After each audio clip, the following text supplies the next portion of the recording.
This is Tales for the Long Nights. It's a classic RPG adventure with strategic combat and cyclical runs. It's been in development now for 11 months and is approaching its first public playtest. In Tales for the Long Nights, your job as a travelling merchant is to gather a band of mercenaries to accompany you on this long journey north through a randomised map that's definitely nothing like Slay the Spire. You'll be weathering harsh wilds, gathering, foraging and fishing to survive, and trying to overcome the deadly creatures that prey upon weary travellers. Defeating encounters, mini-bosses, surviving random events, and discovering brand new abilities for your team. Don't worry, it's not another bloody deck builder, I just quite like using these cards to display the abilities. In this episode, we'll be introducing brand new boss fights, learning how to do 3D modelling, and building out some new enemies. We're approaching our first public demo after an upcoming playtest round, so if you'd love to get your hands on the game and try out the free playtests, subscribe to the channel here on YouTube to find out more. I try and release these devlogs about monthly or whenever I have enough content to talk about the development. One of the biggest limitations of being an indie dev, and even more so if you're a solo dev, is resources. Time, money, and expertise. When the opportunity for a free asset pack comes around, you take it. Each week, Unity, the engine that Tales for Long Nights is built on, highlights an asset publisher on their store. When this happens, they offer a single asset pack for free to all Unity users. Most of the time, it's just some crap that doesn't fit the style or theme of your game, but sometimes it almost fits. A few weeks ago, this asset came up on the store for free. I loved the idea of having this big fella as a mini-boss in the game, but after importing it into the world, I realised that stylistically it just didn't fit my game's semi-stylised aesthetic. It was just too realistic for the environments. Then, as will often happen when you notice something annoying, all of a sudden I started to notice these little stylistic discrepancies between the other assets that I've used over the past 11 months on the game, specifically my units. Because the environments are pretty cohesive, I only use 2 environment pack developers and their styles are very similar. So I decided to tackle these little graphical differences head on by building my own shader pack. I've never built or really touched shaders before, but as a solo dev sometimes you've just got to suck it up and learn. Hopefully this would bring all of the characters that I'm currently using into a more uniform style, and it would give me the opportunity to bring in new assets like this free one into the game without worrying about ruining the aesthetic cohesion of the game. So I built this. It's a semi-toon shader that doesn't stray too far into that, overlit and under-detailed style that lots of games are going for at the moment, but keeps the saturation and shading in line with the environments that I'm using and uses these little stylized highlights and shadows quite sparingly. Stylistically, it blends really well into the environment and it brings lots of these different packs together to feel a little bit more cohesive. So here he is, the Enraged Minotaur boss. Now that I had this big fella in the game, looking glorious, I went about implementing the new mini-boss system.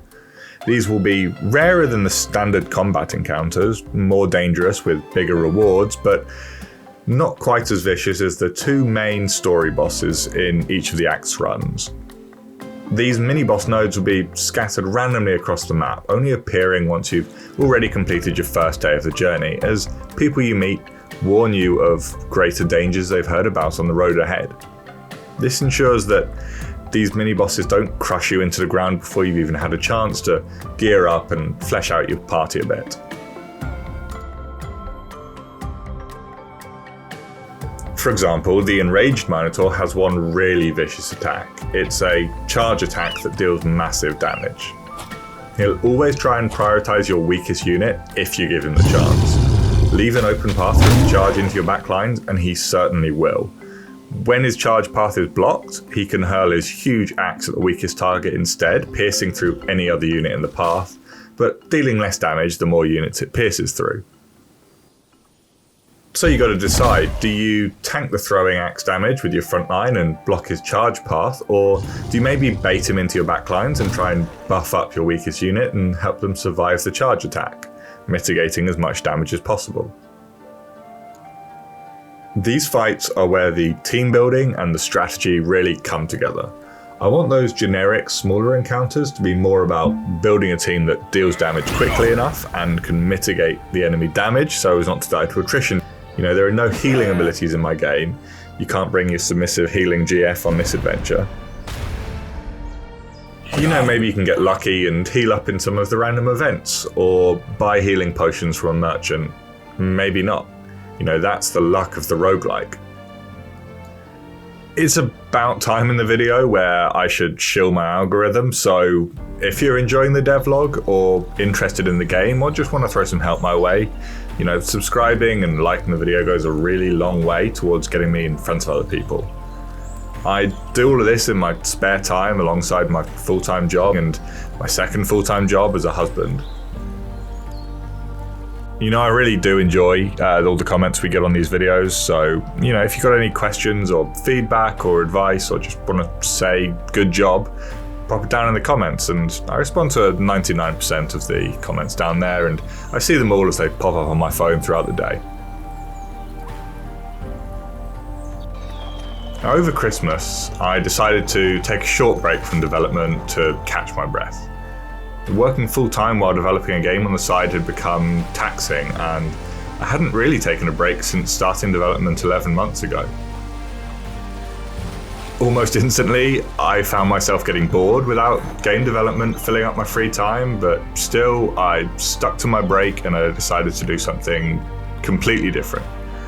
I decided to learn 3D modeling, which some people might consider game development, but shut up.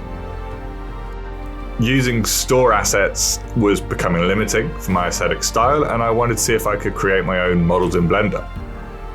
Since I have a degree in marketing and design, I was confident I could handle the texturing if I could just learn how to model.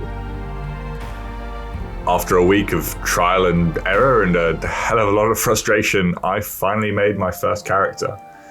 This little mushroom guy. He turned out so well that I just got hooked, and I started improving my modeling and texturing workflow, getting better and better, and after another week, I had created an entire group of them. Honestly, I am so proud of them. They look amazing. I even went ahead and built some environmental assets to use in a brand new setting I created for them. The backstory of this is that spring has opened up beneath this divine site in the woods, bringing life to all of the surrounding plants. I'm just as proud of the environment as I am of the new characters, so created new units for them and team presets, and now we have a fresh set of enemies to encounter on the run. You know, after taking this time away from coding and doing something more creative in the modeling and the texturing, I really got my vibe back. Over January, I created so many new characters and models and created a few new unit classes. We've got the Night Stalker, which is a range class that focuses on stealth abilities. We've got the Trickster, which is an assassin focused on traps and debuffs. And we've got the Luminarch, a hybrid class combining the mage DPS and divine abilities. I'm just going to showcase some of the new models I've created and just let you have a look at them, because talking through them one by one would take forever.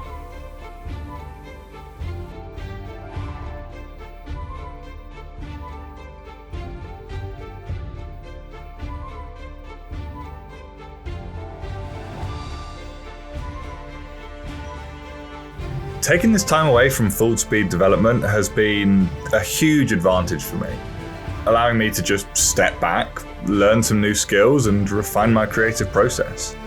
Now, I'm looking forward to getting back into the full swing of things, you know, adding those final bits of content I need for the Steam page launch. We've really just got the first act boss, a smattering of new random events left to whip up, and we'll be ready for our public playtest and Steam page. So if you'd like to be one of the first people to get your hands on the game in a public playtest and see when the Steam page is launched, subscribe here on YouTube and you can catch a monthly devlog.